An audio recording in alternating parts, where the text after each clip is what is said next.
শুধুমাত্র নির্বাচনের জন্য, শুধুমাত্র চেহারা পরিবর্তনের জন্য, যারা ক্ষমতায় আছে তাদের চেহারা পরিবর্তনের জন্য মানুষ রাস্তায় নামে নাই। মানুষ রাস্তায় নামছে দেশটা যাতে বদলায়, মানুষ রাস্তায় নামছে আমাদের এই ভাঙাচুরা পুরান ব্যবস্থা যাতে জোড়া লাগে, যাতে সবার অধিকার সংরক্ষিত থাকে। আপনাদের যেই সন্তানেরা রাস্তায় নামছে গুলির ভয় না করে, বুলেটের ভয় না করে, যারা শহীদ হয়েছে তাদের বিচার নিশ্চিত করতে হবে না? সেই বিচার নিশ্চিত করার আগ পর্যন্ত আমরা থামবো না।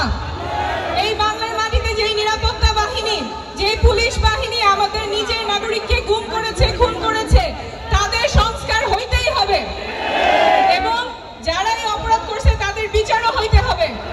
সেই বিচারের জন্য কক্সবাজারবাসীকে আমরা পাশে পাবো।